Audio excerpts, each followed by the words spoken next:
그러니까 첫 번째만 잘 버티면은 나머지 두 번째, 세 번째 정말 쉬워요. 어렵지 않다고요. 첫 번째 때 이미 다 많은 것들을 경험하고 이미 많이 꺾였고 했기 때문에 더 이상 내가 추가적인 뭐 새로운 경험을 할 게 없어. 두 번째, 세 번째. 방어도 되고 돈도 자산도 더 있고 이거 굉장히 중요해요. 그래서 이런 개념을 갖고 있어야 내가 투자를 할 수 있죠. 안 위험하잖아. 안 무섭잖아. 두 번째 위기가 오면 무서워요? 이제? 여러분들 이제 마지막 수업 5주 과정 여러분들 정말 앞만 보면서 달려오신 것 같습니다. 맞아요. 이제부터 시작이죠? 그렇죠. 네, 끝은 또 다른 시작입니다. 그렇죠. 우리가 또 새롭게 마음 먹고자 했던 부와 성공 네, 진짜 시작입니다. 이제부터 본격적인 게임이에요. 지금까지는 우리는 연습을 했던 거죠. 왜? 지금까지는 이제 여러분들 각자 훈련이 안 돼 있었잖아요. 그러니까 저와 함께 손잡고 같이 왔던 거죠. 각자 너무나 어려웠던 환경들이 많이 있었어요. 뭐 건수님도 그렇고 그림자님도 그렇고 나두과장님도 그렇고 어려운 환경 속에서 직장 다니고 집안일하고 뭐 육아하면서 이것까지 하루에 1시간이면 1시간, 2시간이면 2시간, 3시간이면 3시간 쪼개가면서 잠까지 줄여가면서 여러분들 아마 지금까지 여러분들은 살면서 내가 이렇게까지 한번 해본 적이 있나? 열심히 그렇게 하셨고요. 두 번째는 또 하면서 여러 가지 짜증도 나고 미쳤나 내가 여기 뭐 하는 짓인지 가끔씩 또 의문을 품으면서도 열심히 했고 내가 평상시에 느꼈던 그런 감정들 부정적인 그런 생각들 그런 것들 좀 많이 없어지고 긍정적인 마인드로 좀 바뀌지 않았을까라는 생각을 해봅니다. 맞나요? 네. 많이 바뀌셨어요? 네. 또 좋은 분들이 오셨기 때문에 애초부터 또 가정에서 특히나 가정에서 가족들하고 행복과 사랑을 더 느끼면서 하신다는 것 자체가 저는 그게 가장 중요하다고 생각하고 두 번째로 또 각자 내가 일하는 거 힘들고 짜증나지만 좀 지혜롭게 전환시키고 화가 올라오면 그 감정도 또 다시 좋은 걸로 전환시키고 그런 게 그냥 내가 해야지가 아니라 노력을 해야 돼요. 지금 내가 화가 막 일어나 막 순간 막 짜증나고 싶은데 전환시키고 화내면 안 돼. 내가 또 이거를 분노로 또 동기부여로 사용해야지 전환시켜야지 부단한 노력을 해야 돼요. 매 순간 저도 아까도 집에 오늘 뭐 이것저것 다 하면서 또 짜증이 살짝 올라오는데 또 웃으면서 다시 전환시키고 열심히 묵묵하게 또 젖병 삶고 또 아예 기저귀 갈고 또 여기저기 또 전화 막 빗발치고 막 카톡 날라오고 뭐 또 상담해주고 환장한 줄 알았어요. 그래도 웃으면서 재밌게 했습니다. 그래서 그 정말 열심히 달려오신 대가 수료증입니다. 여러분들은 이제 앞으로 어떤 일을 하시든 부와 성공 그게 이제 눈앞에 잡을 수 있는 그런 위치에 올라왔습니다. 성공의 포인트 인생은요 이렇게 간단하게 내가 100살까지 산다 50살이죠 25살이죠 75살 우리 75살 이후는 좀 생각하지 말자고요. 어떻게 될지 모르니까 우리 100살까지 살 텐데 여기 아직 좀 여기까지 생각하면 좀 그렇잖아. 어떤 사람은 봐봐요 20살 때부터 이제 전쟁이죠. 전쟁 아닌가요? 네. 살아남기 위해서 우리 각자 전쟁터에서 어떻게든 발버둥 쳐서 각자 분야에서 어떻게든 돈 벌려고 살아남으려고 발버둥 치잖아요. 취업하려고 하고 뭐 대학교 좋은 대학 가려고 하고 왜? 100만 원이라도 더 벌려고 결국에 그런 거 아닌가? 남들보다 조금이라도 더 안전하게 뭔가 좀 능력을 키우려고. 근데 결국에 직장생활 월급 3,400만 원 끼케야 연봉 1억 끼케야 연봉 1억 아닌가요? 그래봤자 한 600이잖아요 650만 원 그러니까 좀 적게 벌면 한 300 좀 많이 벌면 600이야 평생을 가려놓는다고. 근데 이제 우리는 이제 부와 성공의 법칙을 배웠기 때문에 그게 전부가 아니었구나 그잖아요. 그죠? 그리고 우리는 각자의 때와 타이밍이 달라요. 이건 진짜예요. 어떤 사람은 20살에 성공한 사람이 있죠. 어린 나이부터 재수없지. 재수없잖아. 왜? 그땐 우리도 다 어리거든. 그 열받지? 미성숙했으니까 다 시기 질투한다고. 쟤는 엄청 똑똑하고 왜 이렇게 저렇게 어떤 일을 해도 다 성공할까? 또 사업하는 친구도 막 20살 때부터 막 잘 되는 친구 있어요. 진짜 약간 정신 나간 케이스죠. 막 아니면 제가 이제 예전에 회사 다녔을 때 강남권에 있는 사장님들, 대표님들을 많이 이렇게 관리하고 했었는데요. 진짜 젊은 사람들 딱 한 30살 전후였어요. 사업 대표 잘 나가는 대표가 다 30살 전후. 생각보다 굉장히 많다는 거. 우리는 상상할 수 없지. 30살이면 이제 취업한 지 한 2, 3년 차. 남자로 따지면. 뭐 여자로 따지면 한 5년 차. 근데 이미 벌써 이 대표님은 벌써 예전부터 20대 중반부터 다 사업을 시작을 하고 몇 번 말아먹고 30살에 또 안전하게 또 대표를 또 시도를 하고 있는 거예요. 한번 사업 시작하면 직장으로 못 돌아가기 때문에. 그래서 계속 성공할 때까지 말아먹는 거예요. 실패를 통해서 뭐를 얻는다? 그 성공의 포인트를 수정 보완해서 성공해 나간다고요.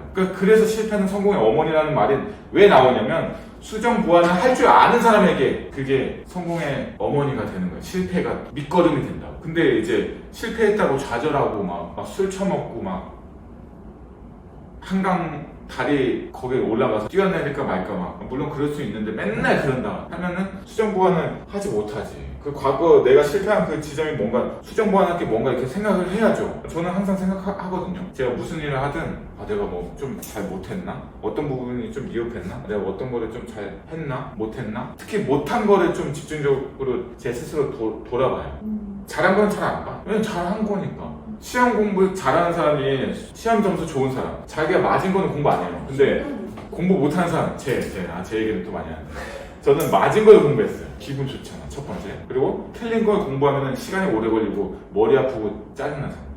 맞은 거 공부하면 뭔가 기분 좋고 시간도 안 걸리고. 진짜요. 저는 항상 맞은 걸 공부했어요. 얘들은 왜 다 틀린 걸 공부하지? 그래서 여러분들도 뭔가 일을 할 때 잘하는 거는 돌아볼 필요가 없어. 잘하니까. 그치. 근데 사람들이 공부할 때는 그렇게 하는 방법을 아는데 자꾸 나의 삶으로 적용시키려면 그걸 못해요. 한번 가정에서도 봐요. 내 잘하는 것도 없는데 수정보완 내 잘못한 것들이 수두룩한데 그 수정보완 안 한다고. 자기가 잘난 줄 알고. 그래서 저도 열심히 하더라도 집안일 뭐 가족 배우자한테 잘하고 뭐 자녀들한테 그렇게 잘한다고 하지만 못하는 게 더 많거든요. 사실 자녀 입장에서 아빠 볼 때, 배우자 입장에서 나를 볼 땐 더 못하는 게 더 많이 보이지 일반 사람 눈에는 그래요. 그래서 내가 이렇게 잘해도 잘한 걸 생각 안 하고 나 집안에서 또 놓친 게 뭘까? 못한 게 뭘까? 나 때문에 또 뭔가 또 마음이 아픈 부분이 있었을까? 더 웃어주지 못한 게 상처가 될까? 다 그런 못한 거를 생각하거든요, 저는. 근데 우리 생각해봐요. 부가성공의 법칙을 배우기 전에는 내가 집에서 빨래도 하지. 그치. 내가 돈도 벌어오잖아. 그치. 뭐 이러지 않나요? 네. 내가 어디까지 해야 돼? 이러지 않아요? 평생 그렇게 하면 안 된다는 거예요. 제 와이프한테 좀 맞아요. 결혼식 올리는 날부터 맞았거든요. 제가 얘기 안 했나요? 안 했는데. 제가 결혼식 날 9시까지 핸드폰을 꺼놓고 직장에서 일을 하고 있었어요. 미쳤군요. 결혼식 날. 친한 사람들한테는 며칠 전에 알려주고 친구들 나 내일 모레 결혼하니까 와. 지금 얘기하냐? 너 미쳤냐? 나 내일 모레 결혼하니까 그냥 와. 안 와도 돼. 내가 너무 늦게 알려줘서 미안하다. 토요일날 결혼식이었는데 금요일날 날을 센 거죠, 회사에서. 그래서 이제 아침부터 이제 전화가 오잖아요. 그 뭐 이제 화장하고 뭐 하려고 하면. 그때 여자는 6시인가 가야 되고 청담동 남자는 9시까지 오라고. 8시였다. 8시부터 이제 계속 전화가 왔어. 7시부터 전화가 왔지. 이제 출발해라. 그래서 빨리 이제 출발할게. 나 일어났어. 괜찮아. 이제 갈게. 이제 8시에도 안 나타나니까 8시부터 계속 전화 온 거야. 너 어디야? 이제 가고 있어. 그래서 이제 끊고 계속 전화 오니까 핸드폰을 이제 배터리를 꺼놨지. 그래서 이제 제가 회사에서 한 9시에 나와요. 그 다음에 집에 이제 들렸다 가야 되잖아요. 씻어야지 이제. 막 날씨 있으니까 땀 냄새 나고 막 양치도 안 하고 막 이렇게 뭐 머리는 막 뻗쳐있고. 그래서 이제 집에 택시 타고 가니까 한 9시 반 되는 것 같더라고요. 대충 씻고 나오니까 한 10시 되고 청담동 또 넘어가려니까 또 한 10시에서 10시 반 된 것 같아요. 전화 한 통도 안 하고 그냥 10시 반에 딱 나타나니까 이제 난리 났죠. 뭐 스타 되는 줄 알았어. 뭐 연예인 우와 하면서 남편이 신랑이 안 나타나는 줄 알고 이거 결혼식 깨지는 줄 알고 다 이렇게 소문나고 메이크업 하는 사람들끼리 다 소문났는데 핸드폰 꺼져 있으니까 뭔 큰 사고 났다. 아니면 남편하고 부인하고 뭔가 문제가 있다. 근데 제가 딱 나타나니까 완전 그냥 난리가 났었죠. 그 다음에 메이크업을 한 5분만 했어요. 결혼식에 12시에 가야 되니까. 가니까 하객들이 먼저 와 있더라고. 그래서 사회자한테 제가 한 일주일 전인가 사회 좀 맡아줘. 제 친구한테 얘기하고 한 번도 안 맞춘 거예요. 연락 이제 10 올리기 직전에 만난 거예요. 야 내가 사회 맞아? 그때 일주일 전에 얘기했잖아. 너 사회 맞아. 야 뭐 대본 있어? 내가 그때 그래도 대본은 챙겨왔어. 그 회사에서 일하면서 대본이라도 줘야 되겠다.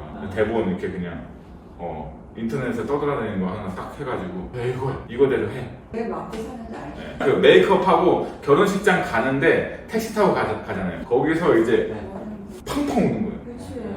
와이프가 펑펑 울면서 메이크업 다 했는데 펑펑 울면서 나를 막 그 복싱 선수를 보는데 그랬더니 그 택시 아저씨는 비겁해가지고 그래서 펑펑 울면서 막 진짜 한 거기 가는데 한 20분 걸렸는데 기사님도 이제 사태 파악을 하면서 앞만 보고 막 뒤에서는 막 전쟁이 났어. 네, 전쟁이 막 그냥 퍽퍽퍽 소리 나고 엄청 맞았어 그때 진짜 두들겨 맞았는데 한 20분 동안 두들겨 맞았어. 그 다음에 이제 2차로 두들겨 맞은 게 이제 결혼식 다 끝나고 공항 그래서 원래 이제 다 현금 준비하고 달러 준비하고 그치, 그거 아무것도 안 했어? 그다음에 카드에도 좀 이렇게 뭐 거기 비자 카드 해가지고 거기에 또 카드 긁히게 뭐 이렇게 올려주고 그다음에 이제 각자 이제 어느 정도 결혼 자금 돈 얼마 준비되어 있냐 너 얼마 있냐 서로 이제 좀 물어보잖아요. 근데 저는 이제 미리 항상 돈이 너무 많아가지고 얼마인지 모른다. 그래서 결혼하면 물 한 방에 안 묻혀줄게. 돈은 너무 많아. 그래서 얼마야? 돈 많아. 나도 몰라. 아니, 진짜 저도 몰랐어요. 뭐 계좌를 뭐 열어서 내가 확인하고 막 이런 개념이 없었어요. 그랬다가 계좌를 한번 까봤죠. 신혼 그 차 뒤에서. 그랬더니 23만 원인가 이걸 보여줬더니 친구들이 앞에서 그거 이제 운전해주고 이제 또 우리 또 둘이 이제 또 뒤에서 탔는데 또 뒤에서 퍽퍽퍽 2차 이게 진짜냐 실화냐 너 돈 많다며 나도 돈 많은 줄 알았는데 23만 원밖에 없다는 건 나도 충격이다. 난 내 잘못 아니다. 내가 직장을 취업한 지 얼마 안 됐는데 내가 돈이 많게 생겼냐고. 내가 그때 백수였을 때 프로포즈 하지 않았냐. 근데 너가 직장 없으면 결혼 못 한다고 해서 직장 구한 지 지금 딱 한 5개월밖에 안 됐는데 그리고 5개월 동안 그거 본 거 다 썼는데 너를 위해서 그런 일들이 있었어. 제가 그 정도로 개념이 없었는데 이렇게 바뀌었습니다. 네. 그때가 제가 이제 거의 30대 초반이었는데 봐봐요. 각자 사람마다 퇴사 타이밍이 완전 다릅니다.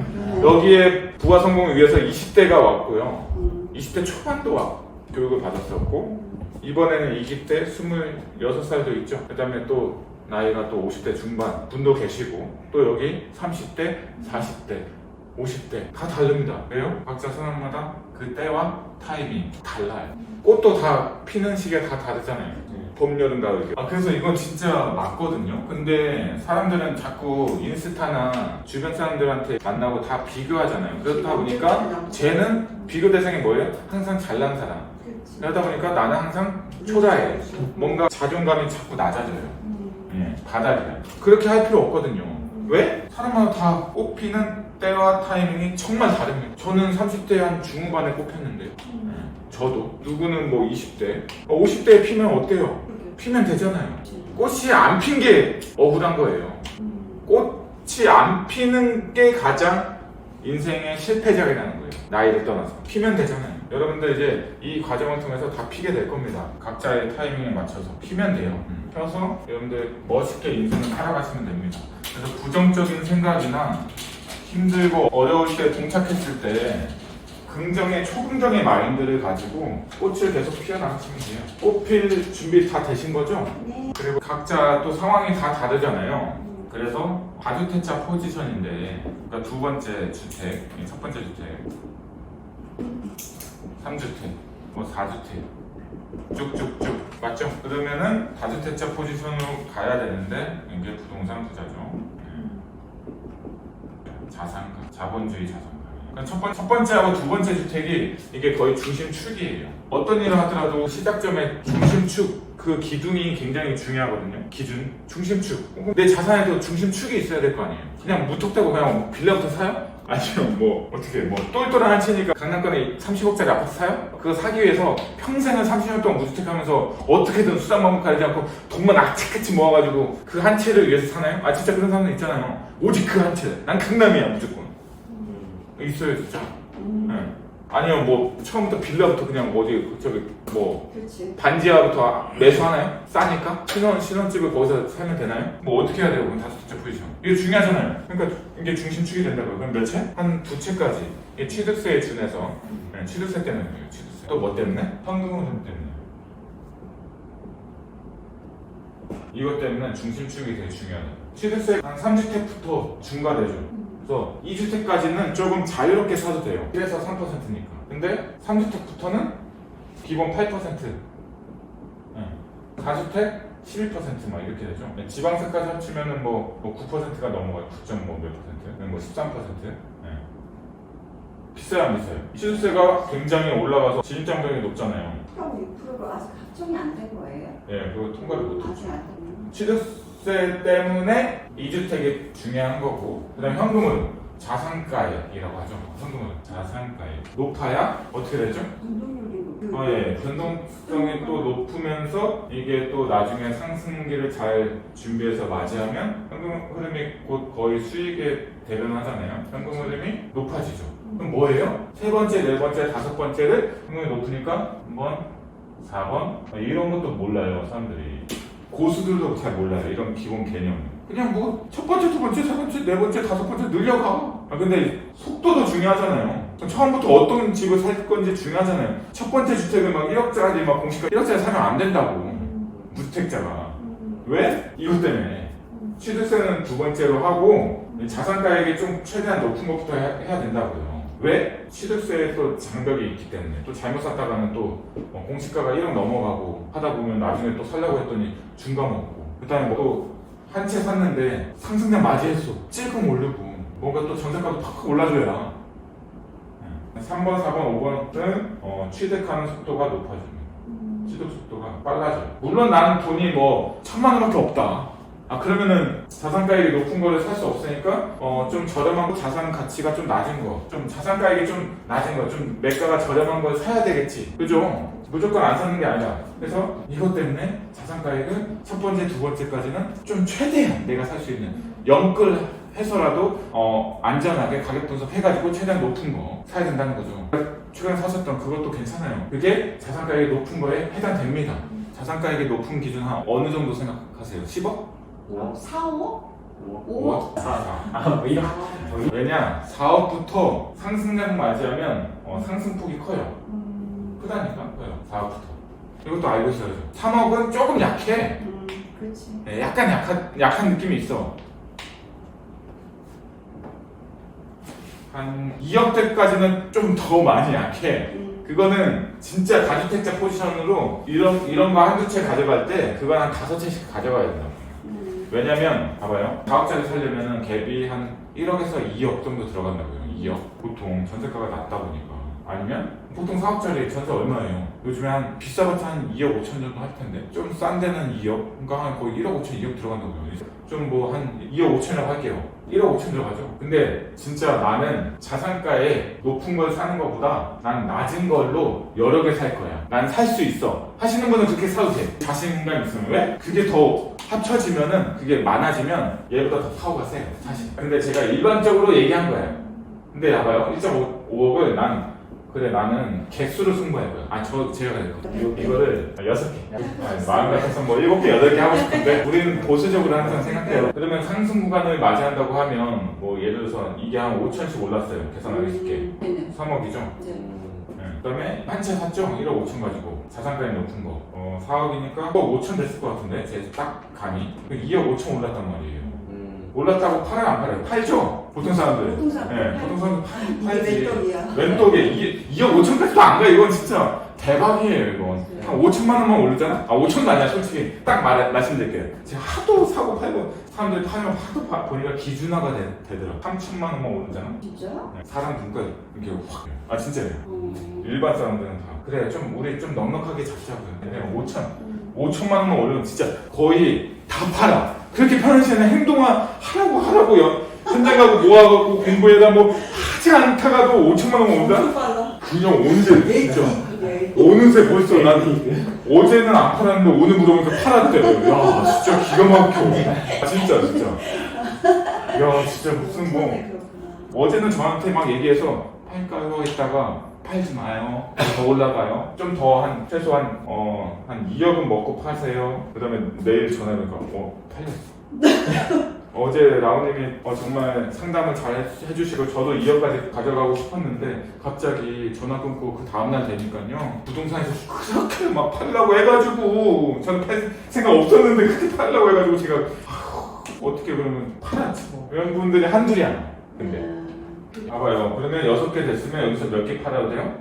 네, 2개에서 3개까지도 아니야. 한두 개만 팔아도 되지 않아요? 그러면 뭐 5천 1억씩 뭐 세금 떼더라도 7, 8천 남잖아요. 그리고 또 나머지에서 전세금 또 상승시켰으니까 올랐을 거 아니에요. 그러면 한 1억 넘게 수익이 생겼을 텐데 그럼 그걸 가지고 또 다른 걸 사면 되잖아요. 여기로 이 공식으로 들어가서. 그러면 중간에 어떻게 돼요? 우상향이 이렇게 함정이 중간에 있죠. 이때를 대비해서 이때도 사야 되긴 하는데 이때도 살려고 이제 버티려고 하면 자산이 많으면 또 못 사. 이걸 막는다고 버틴다고. 이제 또 N소득 해가지고 현금으로 만들어 놓고 준비해 놓고 이런 시기가 오면 내가 또 박을 줄도 알아야죠.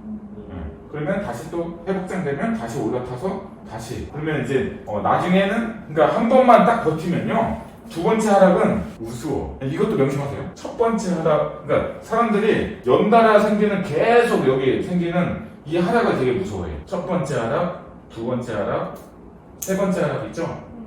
한 5년 동안 봤을 때요. 5년 주기를 봤을 때 첫 번째 하락, 두 번째 하락, 세 번째 하락 이 굴곡선 위험해요? 안 위험해요? 위험하잖아. 여기서 잘못되면 극단적인 선택하시는 분도 있어요. 그리고 또 정말 힘들어가지고 막 돈 어떻게 모아지 맨날 극심한 스트레스 받는 분들 많고요. 근데 여러분들 또 우리는 긍정적으로 생각해야 되잖아. 첫 번째 때만 잘 한번 뭐 한 5채 모였으면 그 중에 현금 흐름 차 한두 채 팔고 아니면은 내가 안 팔아도 내가 현금 흐름을 만들 수 있고 내가 이 관리하고 버틸 수 있다면 최대한 버텨봐요. 아니면 못 버티겠으면 현금 흐름을 창출하기 위해서 몇 개를 팔아도 되고. 그래서 이 첫 번째 관문만 이 굴곡선, 이 포인트만 잘 버틴다고 하면 나중에 또 다가오는 두 번째 이 하락점이나 위기나 이럴 때는 봐봐요. 이때만큼 안 내려간다고요. 두 번째 하락 때는요 이미 오른 가격으로 내려온다고요. 내가 이미 수익을 볼 때도 봤어. 뭔 말인지 아세요? 전세가나 매매가도 다 그렇다고요. 내가 매매가를 3억에 샀어. 근데 막 2억 됐어. 너무 힘들잖아. 너무 힘든가요? 3억짜리 2억 되면? 2억 5천 됐어. 너무 힘들어. 그럼 버티면 5억 됐다가 다시 4억 돼. 그러니까 내가 이미 산 금액보다 오른 가격으로 떨어진다고요. 그러니까 전혀 힘든 게 아니에요. 전세가도 그런 식으로 된다고요. 저도 예전에 산 거는 떨어진다고 해도 감흥이 없어.